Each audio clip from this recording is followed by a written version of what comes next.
அண்மை செய்தி. மருத்துவ மேற்படிப்பு மாணவர் சேர்க்கையில் மருத்துவ கவுன்சில் விதிகளை பின்பற்ற உயர்நீதிமன்றம் உத்தரவு பிறப்பித்திருக்கிறது.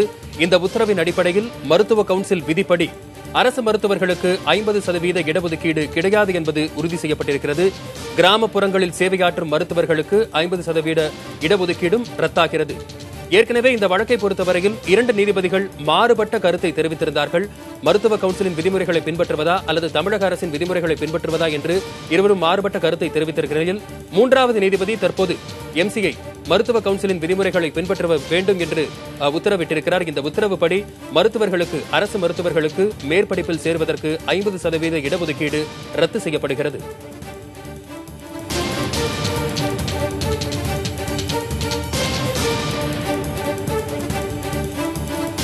முன்பாக மருத்துவ மேற்படிப்பு சேர்க்கை விதிமுறை முரண்பாடு தொடர்பாக ராஜேஷ் வில்சன் என்பவர் உயர்நீதிமன்றத்தில் கடந்த மார்ச் மாதம் வழக்கு தொடர்ந்திருந்தார். அப்பொழுது இந்த வழக்கை பொறுத்தவரையில் இந்த வழக்கை விசாரித்த நீதிபதிகள் தனிப்பட்ட கருத்துக்களை 2 நீதிபதிகள் வேறுபட்ட கருத்துக்களை தெரிவித்திருந்தார்கள். ஒரு நீதிபதி தமிழக அரசின் அறிவுறுத்தலை பின்பற்ற வேண்டும் என்றும் தெரிவித்திருந்தார். இன்னொரு நீதிபதி மருத்துவ கவுன்சிலின் விதிமுறைகளை பின்பற்ற வேண்டும் என்று மாறுபட்ட கருத்துக்களை தெரிவித்திருந்தார்கள். இந்நிலையில் மருத்துவர்கள் 50% இடஒதுக்கீடு ரத்தானதை தொடர்ந்து 17 நாட்களாக அவர்கள் போராட்டத்தில் ஈடுபட்டிருந்தார்கள்.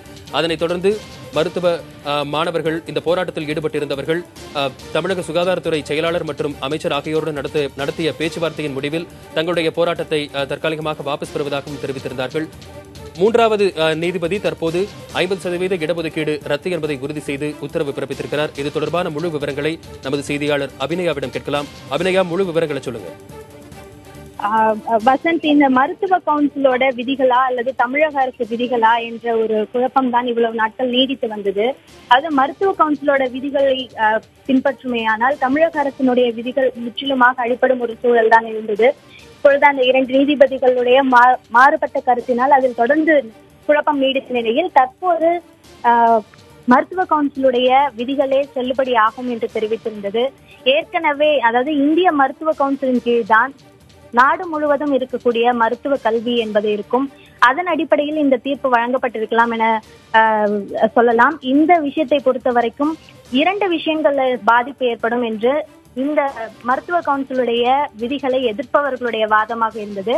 அந்த 2 விஷயங்கள் என்னவென்றால், இடஒதுக்கீடு ஒன்று, மற்றொன்று ஊக்க மதிப்பெண். அதாவது மலை பிரதேசங்கள், கிராமப்புறங்கள், கடினமான பகுதிகளாக அடையாளம் காணப்பட்ட இடங்கள், இந்த இடங்களில் பணிபுரிந்தவர்களுக்கு தமிழக அரசு அனுபவத்திற்கு மதிப்பெண் வழங்கி வந்தது. ஒவ்வொரு ஆண்டிற்கும் 1 மதிப்பெண் அல்லது 2 மதிப்பெண்கள் என்று எந்த பகுதியில் அவர்கள் பணிபுரிந்தார்களோ அதற்கு ஏற்றார் போன்ற ஊக்க மதிப்பெண் வழங்கி வந்தது. அந்த மதிப்பெண் இந்த மருத்துவ கவுன்சிலுடைய விதிகளை பின்பற்றினால் வழங்க முடியாது. அதே போல் இடஒதுக்கீடு என்பதும் ரத்தாகிவிடும். 50% மொத்தம் இருக்கக்கூடிய இடங்கள், அதாவது 1600 இடங்கள் இருக்கின்றன தமிழக மருத்துவக் கல்லூரிகளில் முதுநிலை மருத்துவ படிப்புகளை பொறுத்த வரைக்கும். அதில் 50% இடங்கள் அகில இந்திய ஒதுக்கீட்டு இடங்கள், 800 இடங்கள் அகில இந்திய ஒதுக்கீட்டு இடங்களாக சென்றுவிடும். மீதம் இருக்கக்கூடிய 50% இடங்கள் மாநில ஒதுக்கீட்டு இடங்கள். அதில் 25% இடங்கள், அதாவது 400 இடங்கள் சர்வீஸ் பிரிவு மாணவர்களுக்காக ஒதுக்கப்பட்டு வந்தது. அந்த இடஒதுக்கீடும் இந்த மருத்துவ கவுன்சிலுடைய விதிகளை பின்பற்றினால் பாதிக்கப்படும். வசந்த், அபிநயா, தற்போது 50% இடஒதுக்கீடு ரத்தாவதாக உத்தரவு வந்திருக்கிறது. அரசு மருத்துவர்களுக்கும் பயிற்சி மருத்துவர்களுக்கும் மேல்முறையீடு செய்ய ஏதாவது வாய்ப்பு இருக்கிறதா? அது தொடர்ந்து ஏற்கனவே இந்த இடஒதுக்கீடு ரத்து என்பது உச்சநீதிமன்றத்துடைய அந்த தீர்ப்பிலேயே வந்துவிட்டது. கடந்த கிட்டத்தட்ட ஓராண்டுகளுக்கு முன்பாகவே அந்த தீர்ப்பின் அடிப்படையில் தான் மருத்துவ கவுன்சில் இந்த புதிய விதிகளை வகுத்தது. கடந்த மார்ச் மாதத்தில் அந்த புதிய விதிகளை வகுத்து அதனை இந்திய மருத்துவ கவுன்சில் வெளியிட்டது. அதன் அடிப்படையில் தான் சென்னை உயர்நீதிமன்றம் கடந்த மாதத்தில் அந்த இடஒதுக்கீடை பின்பற்ற முடியாது, எம்சிஐ விதிகளையே பின்பற்ற முடியும் என்ற ஒரு உத்தரவு இருந்தது. அதற்கு பிறகு சுகாதாரத்துறை செயலாளரும் சரி, அதே போல அரசு மருத்துவர்கள் சங்கத்தை சேர்ந்தவர்களும் சரி வழக்கு மேல்முறையீடு செய்திருந்தனர். அதில் வந்த தீர்ப்பு தான் இப்படியான ஒரு தீர்ப்பாக வந்திருக்கிறது. இந்த பிரச்சனையை பார்க்கும்போது இது கிட்டத்தட்ட இப்பொழுது வந்த ஒரு பிரச்சனையாக பார்க்க முடியாது. கடந்த ஓராண்டிற்கு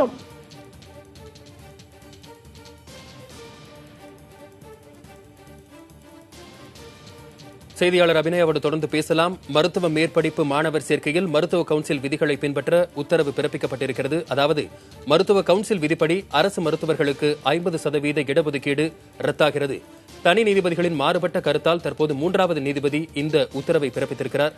அதாவது மருத்துவ மாணவர் சேர்க்கையில் மெடிக்கல் கவுன்சில் ஆஃப் இந்தியா என்று சொல்லக்கூடிய இந்திய மருத்துவ கவுன்சிலின் விதிமுறைகளே இனி பின்பற்றப்பட வேண்டும் என்றும் தெரிவிக்கப்பட்டிருக்கிறது.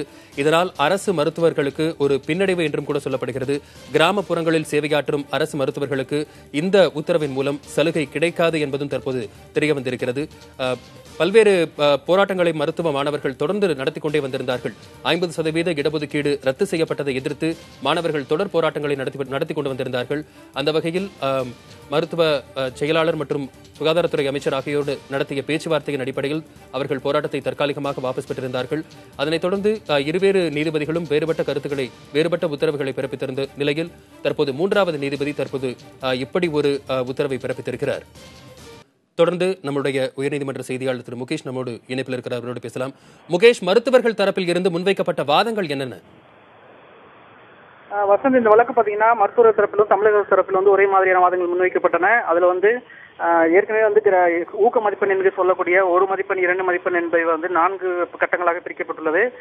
ஒன்று கிராமப்புற பகுதிகள், மலைவாழ் பகுதிகள், அணுகுவதற்கு சிரமமான பகுதிகள் என்று 4 வகையாக பிரிக்கப்பட்ட நிலையில அந்த ஊக்க மதிப்பெண்கள் வழங்குவதும் விவகாரத்தில் எம்சிஏ ரூல்ஸ் எல்லாம் ஃபாலோ பண்ணணும்னா தங்களுக்கான ஊக்க மதிப்பெண்கள் பாதிக்கு பாதி குறையுது.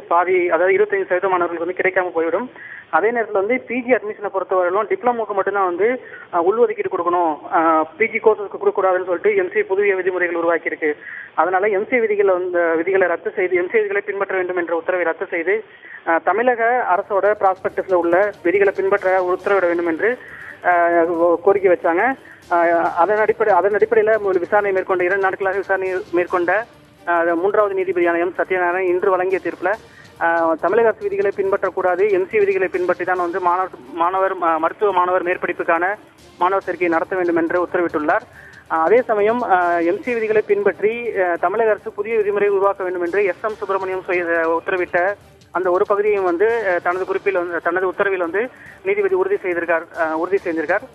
இந்த உத்தரவோட நகல் இன்று மாலையே இன்னும் ஒரு அரை மணி நேரத்தில் உயர்நீதிமன்ற இணையதளத்தில் பதிவேற்றம் செய்யப்படும் என்றும் விரிவான உத்தரவு திங்கட்கிழமை பதிவேற்றம் செய்யப்படும் என்றும் நீதிபதி சத்யநாராயணன் தெரிவித்திருக்கிறார். வசந்த், முகேஷ், அதாவது எம்சிஏ விதிமுறைகளை பின்பற்றி புதிய விதிகளை வகுக்க கோரிக்கை வைக்கப்பட்டிருந்ததாகவும் அது சம்பந்தமா என்ன மாதிரியான நடவடிக்கைகள் எடுக்கப்பட்டு இருக்கு? இந்த எம்சிஏ விதிகளை பின்பற்றி தமிழக அரசு விதிகளை உருவாக்க வேண்டும் என்று எஸ்.எம். சுப்பிரமணியன் கடந்த 3ஆம் தேதி உத்தரவிட்டார். அந்த உத்தரவை தற்போது எம் சத்யநாராயணன் உறுதி செஞ்சிருக்கார்.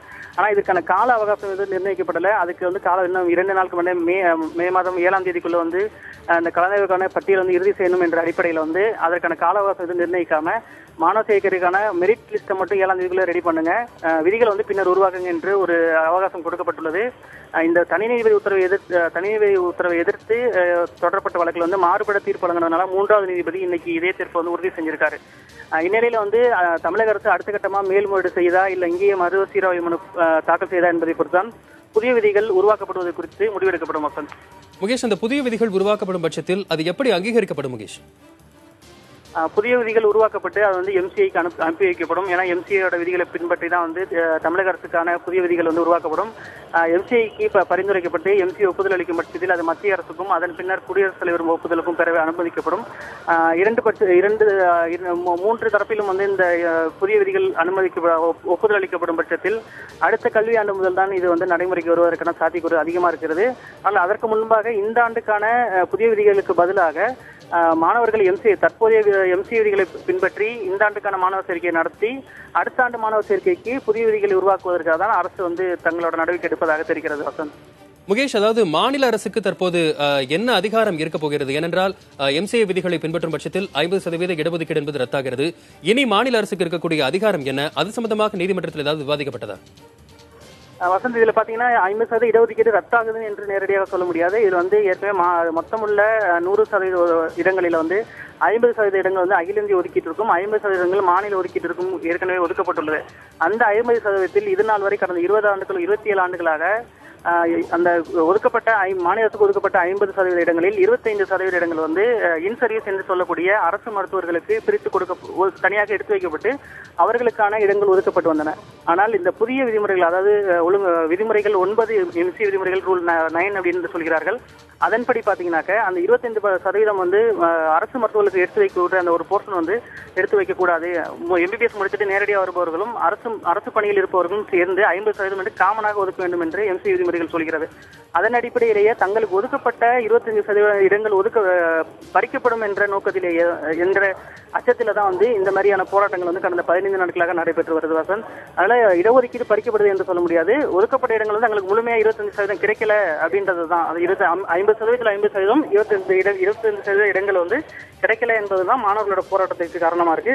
இது வந்து தமிழக அரசும் அவங்க சைடு இருக்கிறதுனால தமிழக அரசு தங்களுக்கான ஒரு நிரந்தர தீர்வு ஏற்படுத்தும் என்று மாணவர்களும்